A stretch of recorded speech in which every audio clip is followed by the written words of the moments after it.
E aí, tudo bem? Vamos lá para mais um papo aqui com vocês, depois do nosso primeiro vídeo.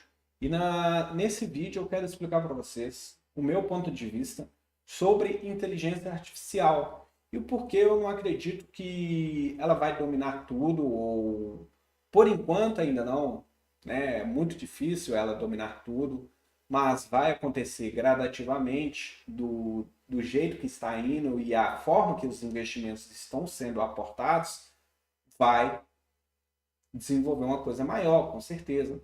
Mas eu não acredito que vai substituir tudo, tá? Porque nós temos que separar que o ser humano, a capacidade do ser humano é muita complexidade para uma inteligência artificial ter o senso de raciocínio e também o senso crítico, o senso de sentimentos, são uma complexidade, uma gama de complexidades que a inteligência artificial não consegue se não consegue se comparar, entendeu? Eu acredito que não chega nesse nível.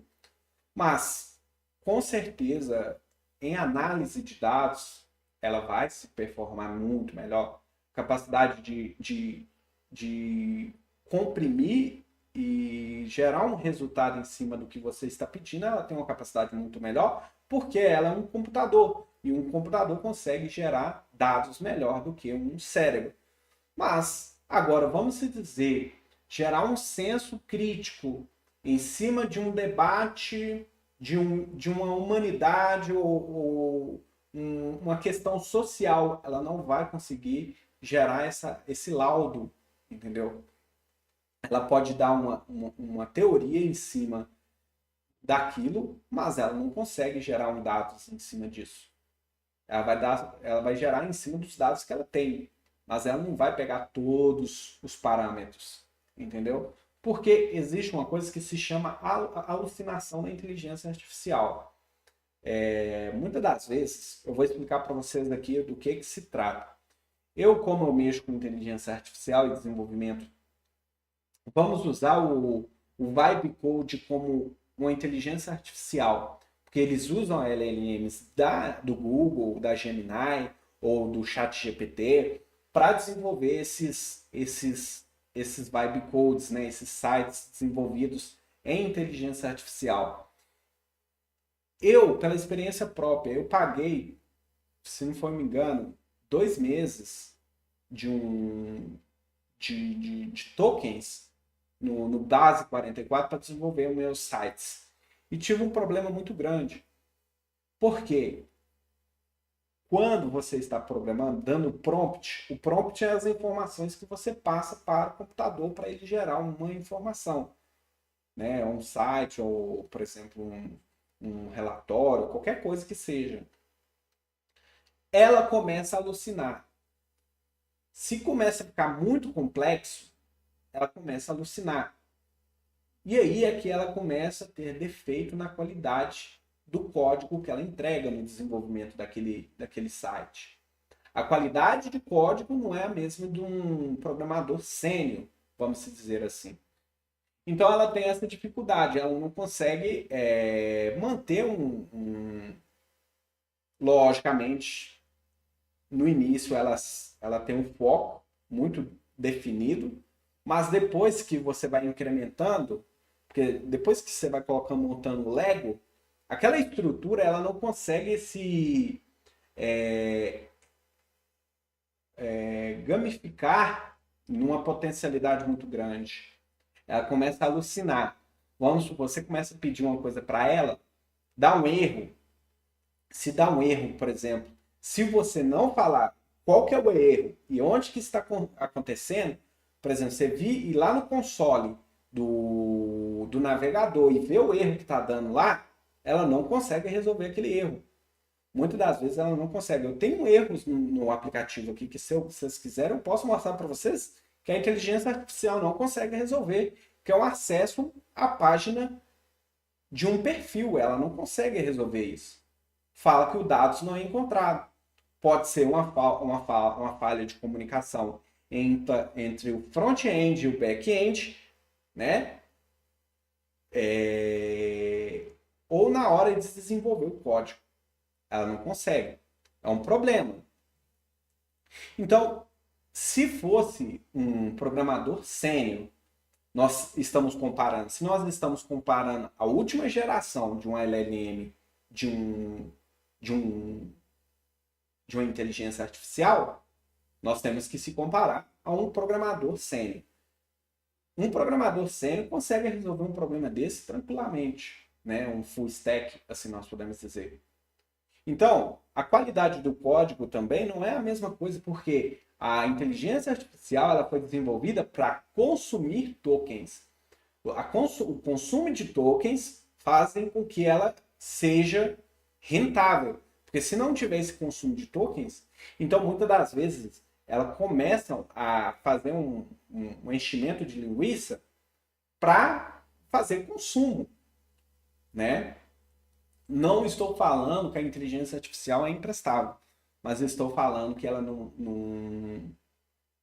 se performa ao máximo, entendeu? Comparado a um programador sênior, nesse caso aqui.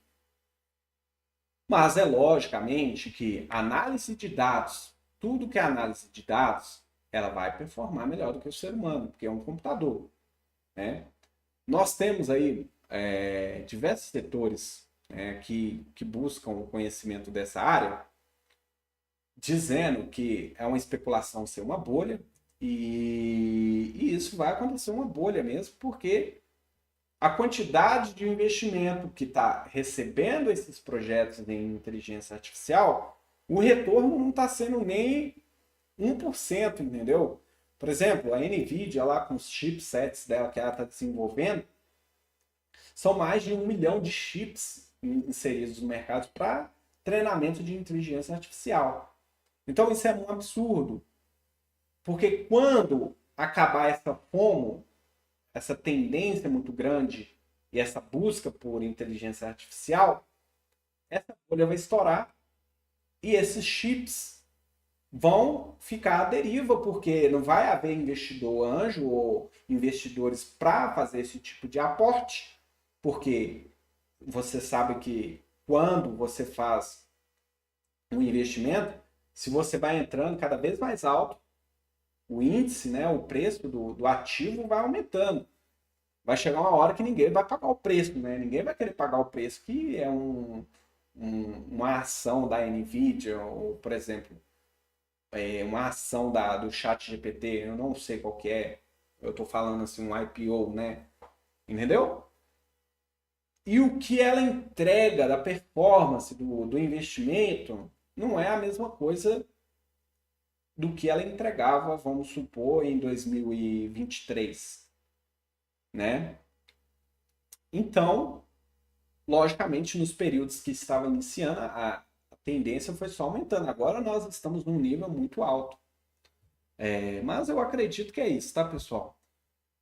Esse é meu ponto de vista. Eu não acredito que vai substituir. Ela vai, logicamente, que vai se adaptar ao mercado. Vai haver uma crise, né? Uma crise na quantidade de chips, né? Porque, tipo assim, se nós olharmos aqui, a inteligência artificial ela não se paga. Vamos supor, os caras estão investindo bilhões nesse mercado, bilhões em chips para treinamento de inteligência artificial. Vocês acham que as pessoas usam isso aqui gratuitamente? Quem que está pagando esses tokens para usar a inteligência artificial? Quando você entra aqui no Gemini, vocês têm uma quantidade de tokens usados por dia. Vocês sabem disso. Quem que está pagando esses tokens? Isso é um consumo, entendeu? É isso que não está se pagando. Toda inteligência artificial ela tem que dar uma demonstração. Vocês olham aí, por exemplo, site Vibe Codes, sites de tradução de língua, produção de vídeo, eles dão uns tokens grátis. Alguém está pagando esses tokens. Logicamente que os sites que pagam para desenvolvimento de site, aquela empresa está pagando pelos tokens. Mas vai chegar um momento que não vai ser viável. O preço não vai se pagar se não haver uma revolução muito grande nessa bolha, né? No desempenho da inteligência artificial, né? Eu acho que é isso. Então, vamos ficar de olho aí, não sai investindo em tudo, tá? Não invista seu dinheiro tudo no setor de tecnologia, porque é um mercado muito incerto também, né? Agora está numa tendência muito altista, mas pode futuramente desvalorizar. Todo ativo tem isso, tá? É isso que eu digo para vocês. Nunca coloque todos os seus ovos em uma cesta. Eu já fiz isso e me decepcionei, mas eu não coloquei muito, né? Coloquei um pouco e sabia diversificar também. Mas hoje eu tenho experiência, né? Hoje eu posso falar um pouco dessa experiência. Mas depois, no próximo vídeo, eu vou contar para vocês sobre essa experiência, se vocês quiserem. Tá bom? Vou ficando por aqui. Até mais. Até logo. Tchau, tchau.